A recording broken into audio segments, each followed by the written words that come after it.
Phineas always knew how to build anything, except how to handle heartbreak. In this episode, he doesn't face a villain or a broken invention. He faces the truth about Isabella, and it hits him harder than anything he's ever built. This is where love finally breaks Phineas. And what happens next might just teach you something too. In Act Your Age, Phineas and Ferb are no longer kids. The episode begins with an unexpected twist. No animation, but a live-action segment featuring creators Dan Povenmire and Jeff Swampy Marsh. Speaking directly to the audience, they address a question fans have asked for years. Will we ever see Phineas and Ferb as teenagers? With a bit of playful suspense, their answer is simple: yes. This surprising introduction immediately sets the tone for an episode that promises something different, more personal, more emotional, and more revealing than anything before. Instead of diving straight into action, this live action gives a very powerful message. This show has grown up with its target audience. The kids who have been watching Phineas and Ferb are older now, and it's time for the characters to grow up with their audience. So this will not be just another zany day in Danville. Now let's dive 10 years into the future. Phineas is the only one in his friend group without a college plan. Even the most self-assured high school student would be shaken by this situation. The fans first meet Phineas in a futuristic bedroom, surrounded by college acceptance letters, swirling in a randomizer booth invented by Ferb.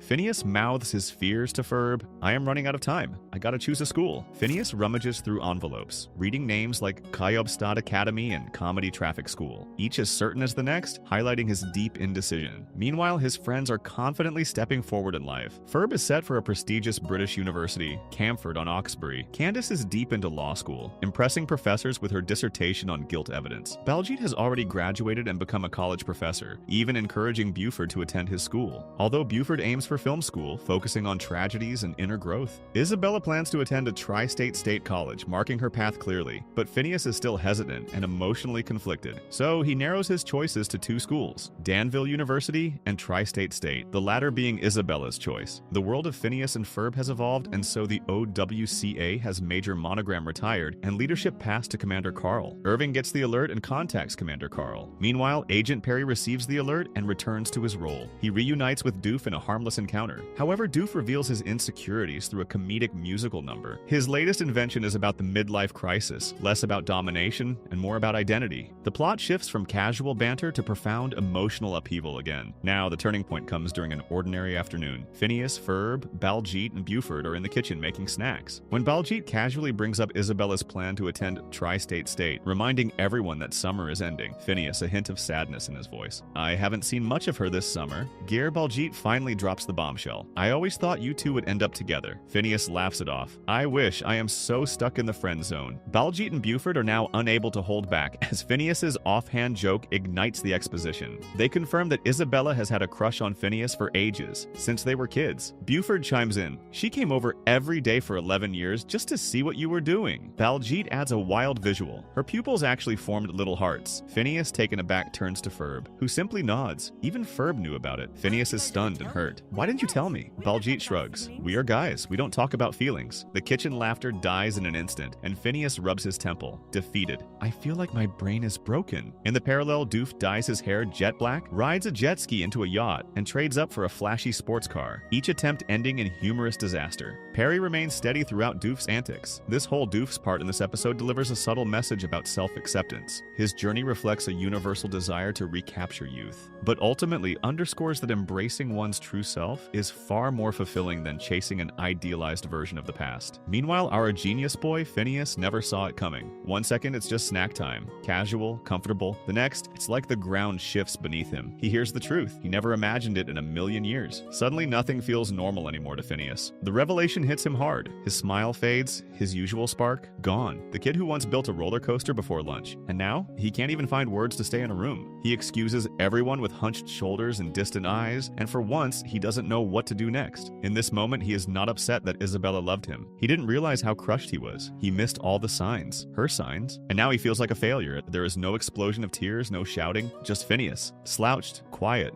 Not okay. His voice slows, his energy drops, and he is no longer the guy with all the answers. Because love isn't a blueprint, you can't design it. This is the lesson here. It's not about how big you can build something. It's about how closely you notice the little things. Phineas always has big ideas, big dreams. Nothing ever seemed too impossible for him, but now, he is stuck. Not because of a lack of materials or time, but because of something far more complicated, his own feelings. He is emotionally paralyzed, completely out of his depth. The guilt hits hard, realizing he unintentionally hurt Isabella, the one person who has always been there, the one he now realizes he loves, throws him into unfamiliar territory. It's not a problem he can solve with blueprints or gadgets. There is no innator for heartbreak. Suddenly, Phineas seems lost, like he is waiting for someone else to figure things out for him. Even Ferb, who is usually the steady voice of reason, has no solution this time. Phineas feels a heavy silence and gap between him and Isabella that can't be crossed with invention, only with honest emotions. Here comes the episode's emotional crescendo. A musical duet titled What Might Have Been is shared between Phineas and Isabella. They walk through Danville reflecting on a lifelong bond and what their relationship could have been. Isabella's verse lays bare her memories of Phineas. I spent so many summers hoping something would begin. She reflects on years of unrequited love, detailing how Phineas never sees it until it is nearly too late. Phineas joins in. His verse includes vulnerability and regret. I never noticed. I guess I wasn't that alert. As their duet unfolds, something shifts in Phineas. The audience can see it on his face. This isn't just nostalgia, it's realization. Each lyric pulls him deeper into a truth he'd never considered. Isabella's love isn't new. It has always been there, and he missed it. The boy who noticed everything, every pattern, every possibility, never saw the one person who saw him. The realization doesn't explode. It settles quietly and it hurts. Love in this moment isn't grand or dramatic. It's subtle, human, and deeply personal. It rewrites Phineas's understanding of the past. Those shared moments weren't just friendly routines. They were Isabella's way of loving him in silence. That shift reframes everything. Love, unspoken but consistent, becomes the lens through which he sees their entire friendship differently. And for a genius like Phineas, that emotional reevaluation hits harder than any scientific failure ever could. The whole situation teaches him that even the brightest minds can miss what is right in front of them. Phineas learns that love isn't about dramatic declarations or grand gestures. It's about presence, patience, and truly seeing the people around you. He can't change the past, but he can finally understand it. And with that understanding, Phineas grows up, not just as a character we have watched for years, but as a teenager, finally stepping into the quiet, complicated truths of adulthood. The beautifully crafted duet anchors their friendship and transcends into something profoundly heartfelt. Now the episode takes a softer turn, a transition not into action, but into intention. Phineas's friends know it's not a time to build machines or time-traveling pyramids. It's about feelings, real ones. So Ferb, Baljeet, Buford, and the Fireside Girls team up to set the stage for Phineas and Isabella to finally talk things out. In classic Phineas and Ferb, everyone jumps in to help. Ferb carefully places a vase of flowers at the center of the table. Buford hangs string lights. Baljeet checks the candles. It's their version of magic. But this time, it's not about spectacle. It's about creating a moment. Even with everything perfectly in place, something is off. They called Phineas and Isabella, but there was no response from either. That silence? It speaks volumes. Just like their missed calls, Phineas and Isabella's connection has been dropping for years. And now, in this moment full of hope and effort, it's unclear if the signal will come through. To make things worse, a runaway dumpster, launched by Doof's midlife antics, crashed through the entire setup. Decorations vanish, candles extinguish, and furniture is gone. The chaotic interruption draws laughter and heartbreak simultaneously. Baljeet remarks, "Now it looks exactly like when we were kids." This comment blurs the lines between nostalgia and reality in a single glance. Just as the group's plan collapses, Phineas and Isabella's chance nearly slips away too. It raised the emotional stakes. Will they finally say what's been unsaid for years? Or will silence take the moment from them once again? Phineas shows up just a few minutes too late. The lanterns are gone. The flowers, the candles, the twinkling string lights, all packed away. What is left is hollowness, empty chairs, a quiet backyard that's supposed to hold something magical. And in that pause, where there should have been laughter or music, Phineas feels it hit. He missed it. Not just the dinner, not just the setup. He missed her. That one chance to meet Isabella in a moment that could have changed everything. And now, he is standing in the aftermath of silence, completely gutted. He stumbles in, confused, calling her name like maybe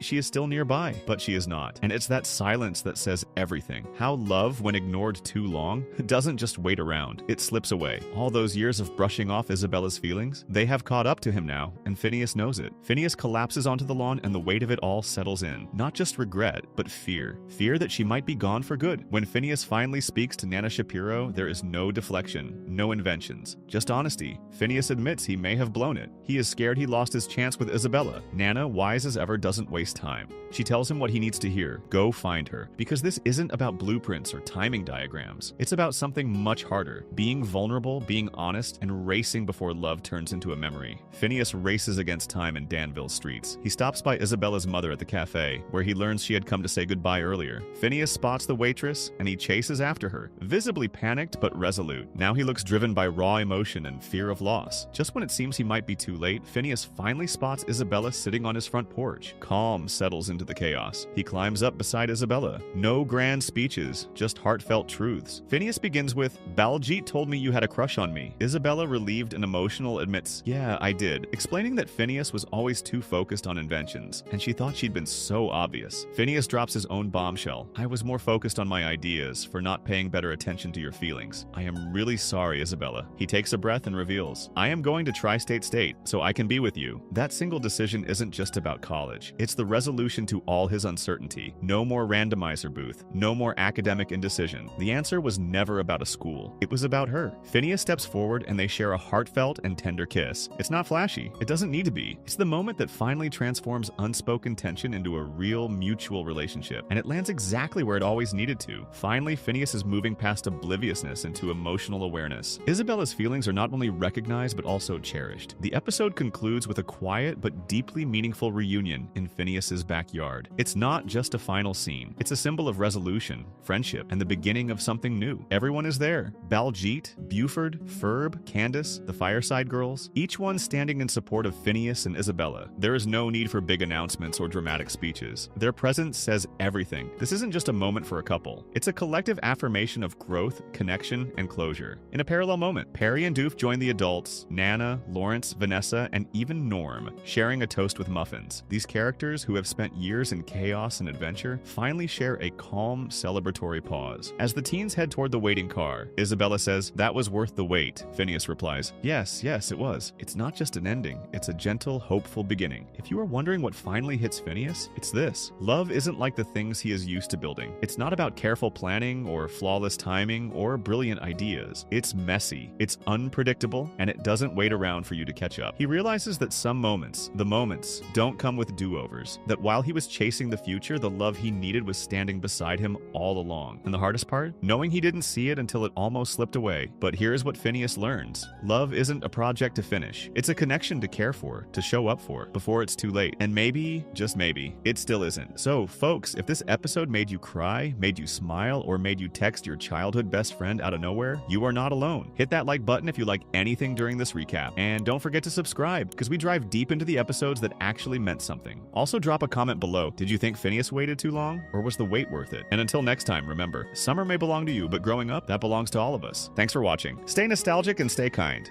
Keep believing in what might have been.